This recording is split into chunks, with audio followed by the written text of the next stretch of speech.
So for everyone out there who's on an intense, focused spiritual path, whether you are into mysticism or you're studying to be a high priestess or you are going to a mystery school or you're studying some kind of mystical ancient religion like Sufism or you're studying Tantra or any kind of mystical spiritual arts, I would encourage you to first recognize, understand, and unpack the mind control and the matrix, and what I now call the septic swamp, because the matrix has devolved into a complete septic swamp. It has no integrity anymore.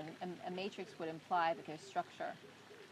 This is a structure that has followed an entropic path to disintegration, so it is now a septic swamp. So any pursuit that is undertaken in the septic swamp isn't going to get you anywhere. You have to leave the septic swamp. If your teachers are in the septic swamp, if they see things through the world's lens, they're not going to help you long term. They're going to just keep you in cycles and in stuckness. And I'm not going to name names, but I would say I can't really think of any. Let's put it this way: instead of saying who isn't, I'd like to think about: is there anybody out there? Is there anybody out there who actually fully acknowledges the matrix consciousness and the septic nature of it, and delivers a truly spiritual message and path?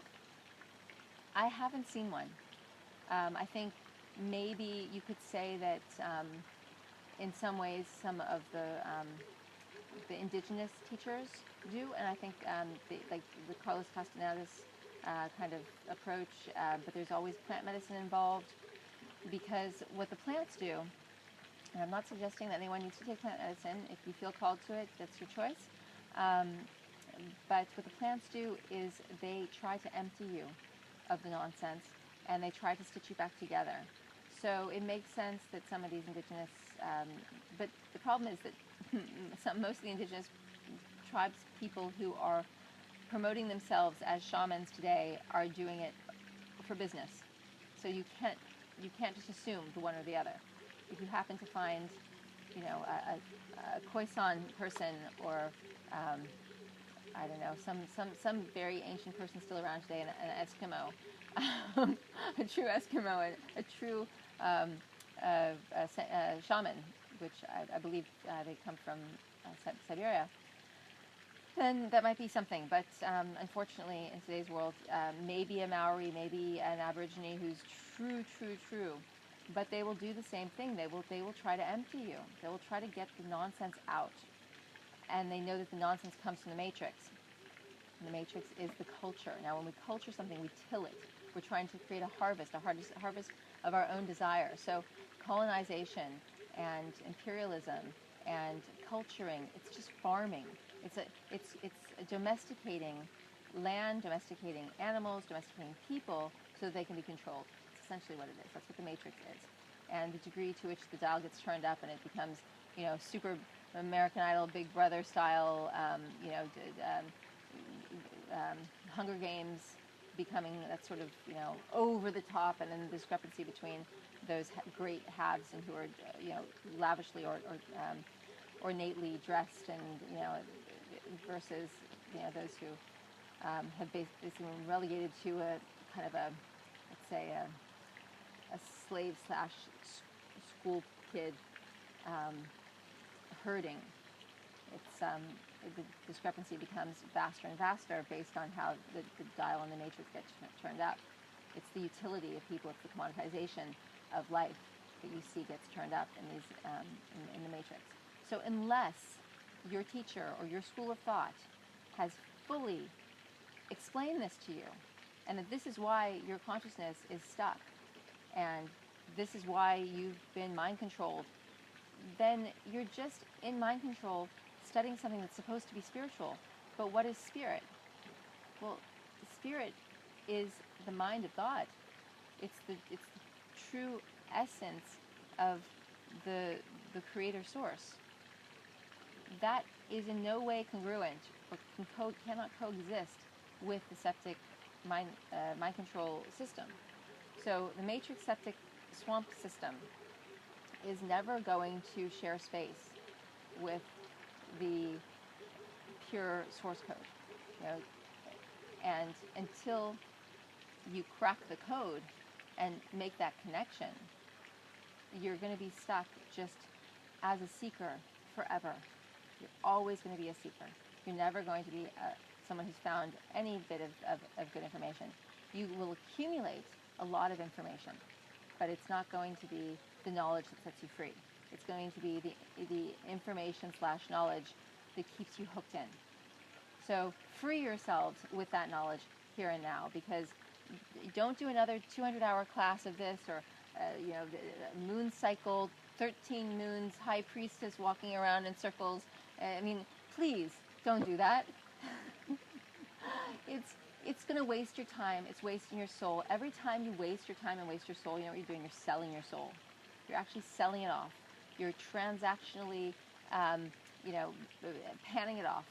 And your sole purpose, your soul mission in this earth, in this experience, this earth experience as a human, is to build, protect, and develop your soul. So if you're not doing that, if you're not on purpose, people ask all the time, like, how do I find my purpose? I want to find my purpose.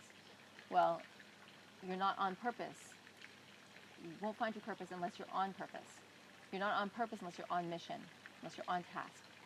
So purpose, I like to break down to pure positioning. Pure positioning means you're in alignment.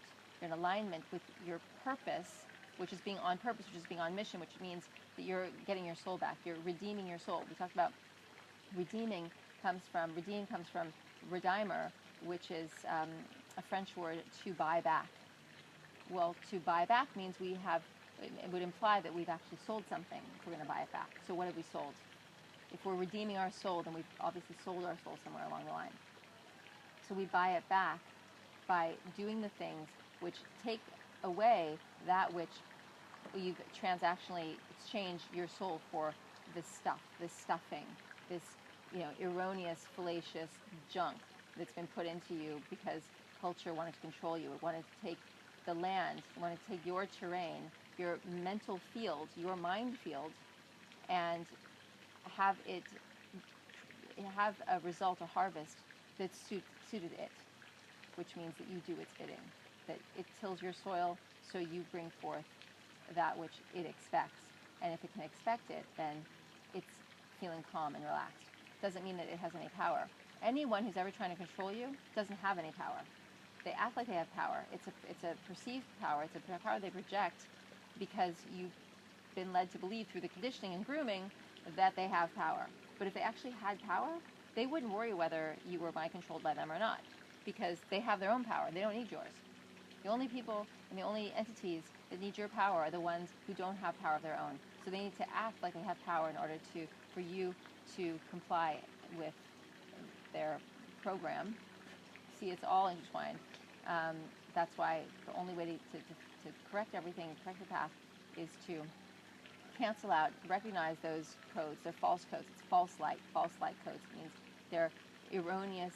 It's erroneous intel. It's information that's been put into you that's in order to bring about the harvest that this entity wants.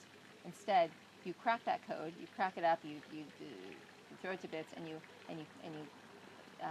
grasp the source code, and you get online with the source code. You get back on purpose, and all this higgledy-piggledy, silly pseudo-spirituality in the matrix, mind control, septic swamp will just actually go down the drain with everything else that's spiritual or unspiritual, or whatever it is, whatever that nonsense is. It winds up in the same heap of garbage. Sorry to say, but it will save you a lot of time. They happen together, Simon. They happen together. It's brilliant. It's like one becomes so humble, or I should say so humbled, and so in awe of their own ignorance, simultaneously to having the epiphany.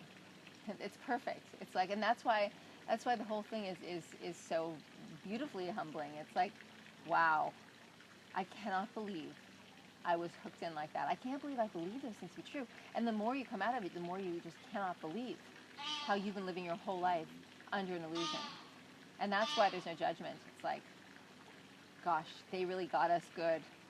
They, but they've been studying us. Like the entities that do this, the controllers, are the ability, or let's say the science behind controlling our responses and our the synapses and the neural pathways and how they connect with our emotions. That's so well known.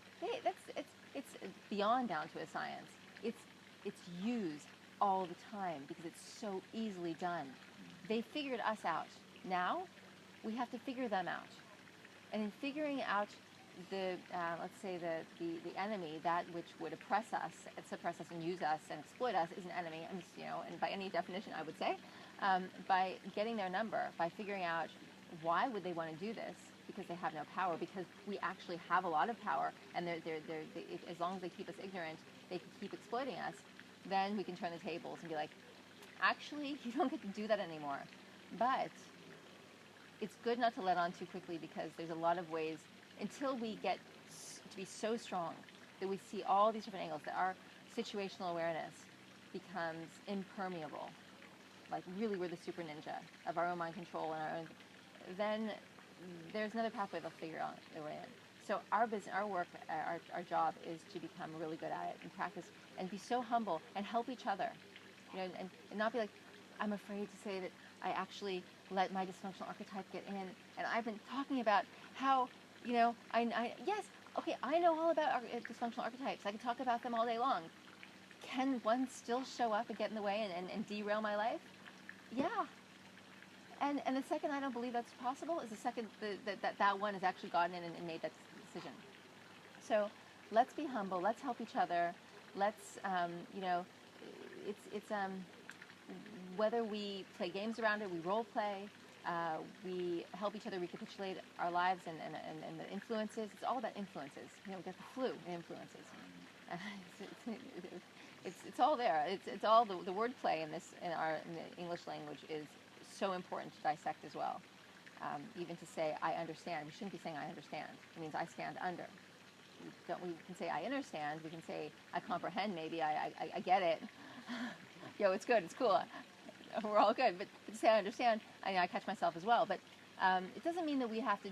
It just means that we have to understand that there is a lot of there's a lot of spell casting and deception that's layered into the English language, and there's a lot of limitation in the English language too. Things that, if we had the freedom to express, that we wouldn't, that we would need a vaster language. I mean, having said that, we can use other languages too, but our ability to express is influenced by codes in the letters, and then of course the numerological values of each letter is there as well. Like A is 1, B is 2, and you go all the way through 26 letters in there.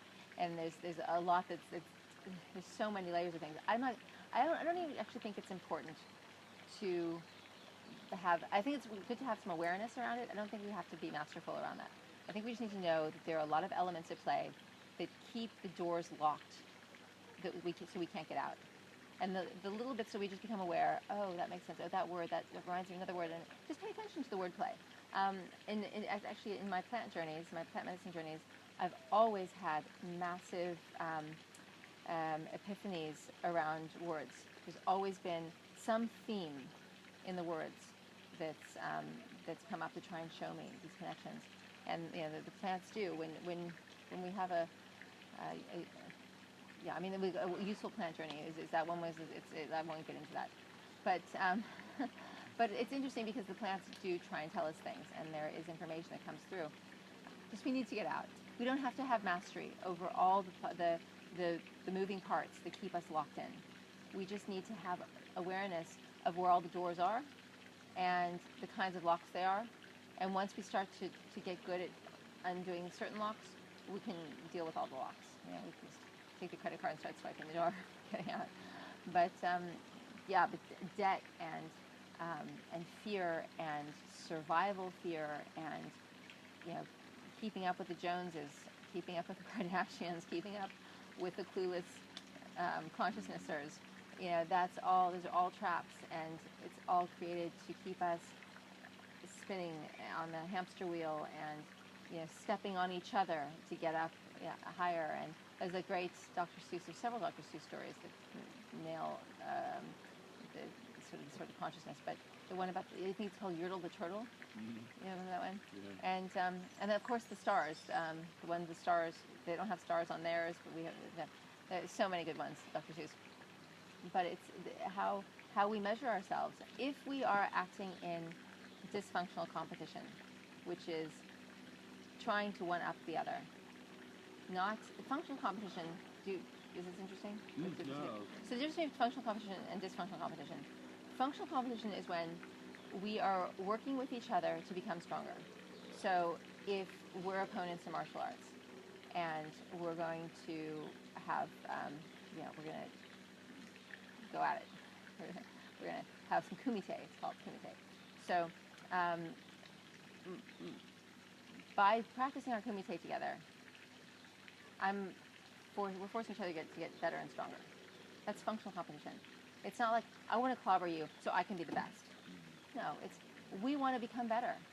We're going to wind up being, let's say we're samurai warriors, and one day we're going to have to fight this like bastion of an enemy, and it's going to be. We know the day's coming. We don't know when it's going to be, but we know we need to get ready because that's what we are. We're warriors. So we're going to have, our samurai leader is going to insist upon tournaments where we have, great, let's say, kumite action. That's not because he's, there's not this desire in the group to find out like who's the best and who's, and then like let's create a hierarchy.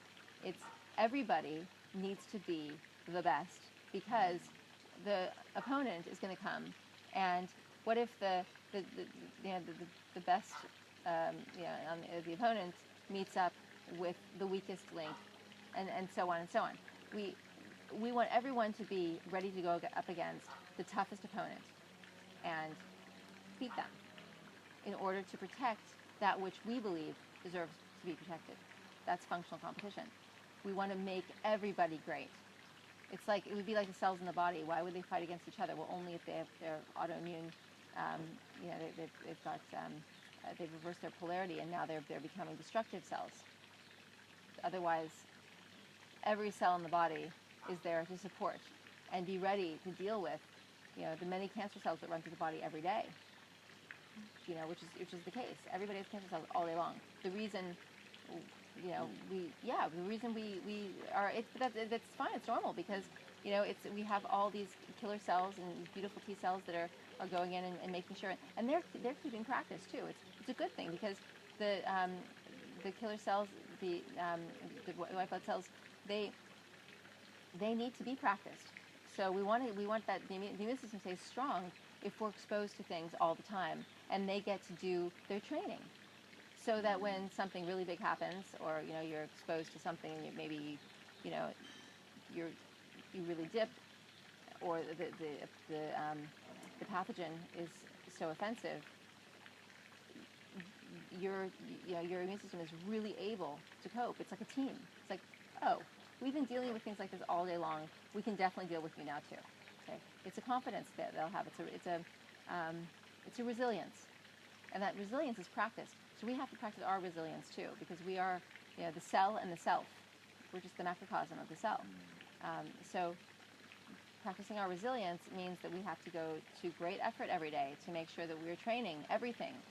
We need to train our attention. We need to be training our functional emotions. We need to be training our martial arts or our athletic skill. We need to be training our kindness. We need to be training that, we talk about the virtues. So kindness is the antidote for anger. Kindness isn't soft. Kindness isn't like, aw. Kindness is like so strong, so powerful, such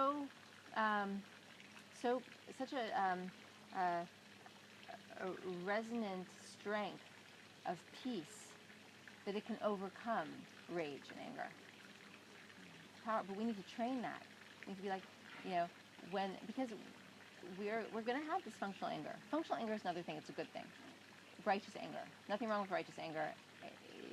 if the lion doesn't roar when the cubs are being threatened by the hyena, that's a problem. There's a reason.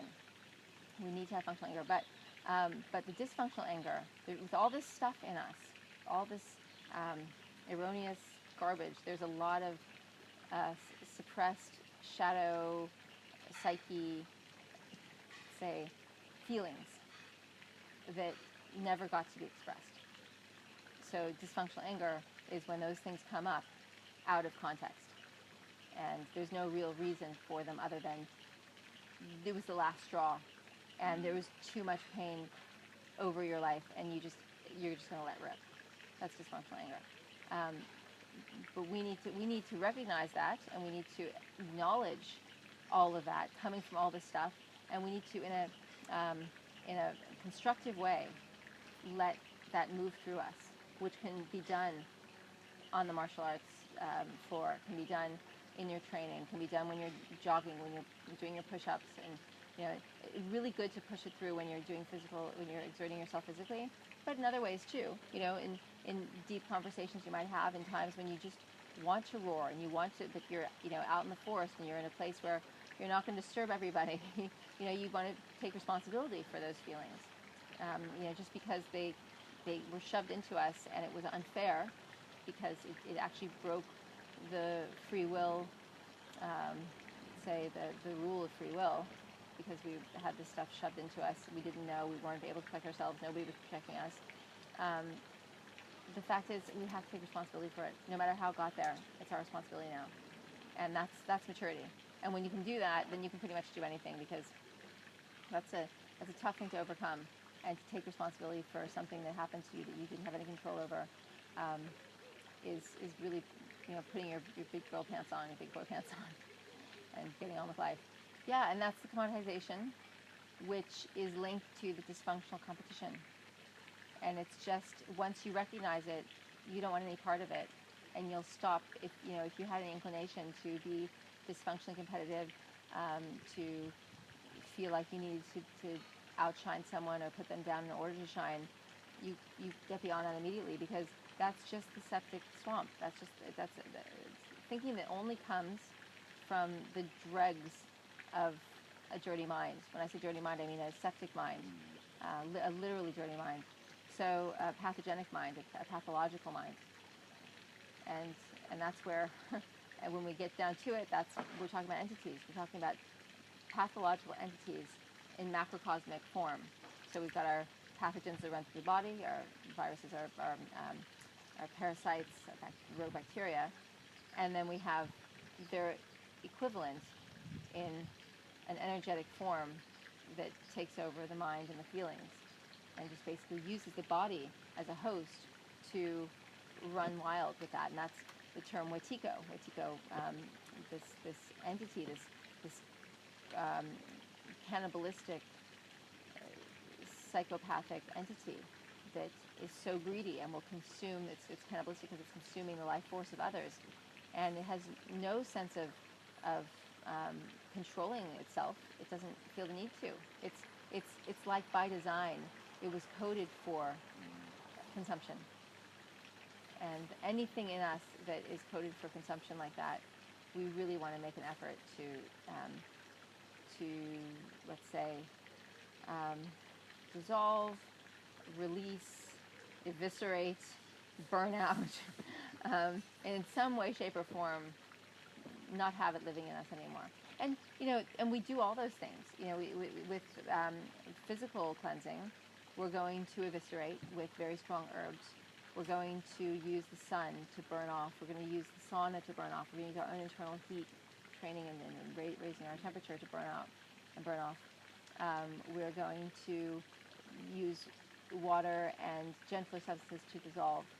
So it's not just using one. We're going to, whether it's a thought form entity or it's a pathogen in the body, we need to have, if we're in a war, we're going to use a whole arsenal of different equipment. If we might have a submarine, a cannon, basic artillery. We're going to also have a whole,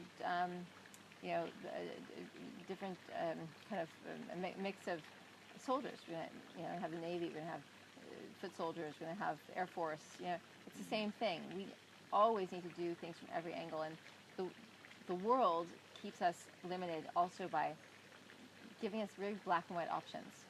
It's not black, it's white. It's not. It's but how about the dynamic, more full spectrum thinking? And with everything, we need that. I think it's people who are suffering on any level because of their disenfranchisement, because of their depression, because of their abuse, because of their dissatisfaction or disappointment. They're ready for a real answer. And I think you have to be primed and really care because you've had enough and you know something's wrong, something's out of place, things are out of balance. I think anyone who is too comfortable and feels hasn't had a rough knock in some way, shape, or form is probably going to just be like, what? Like, it's clueless consciousness. Yeah, it's like, can we just get them all? I mean, these shoes, I really want to get a new pair of, and then a handbag or Louis Vuitton this.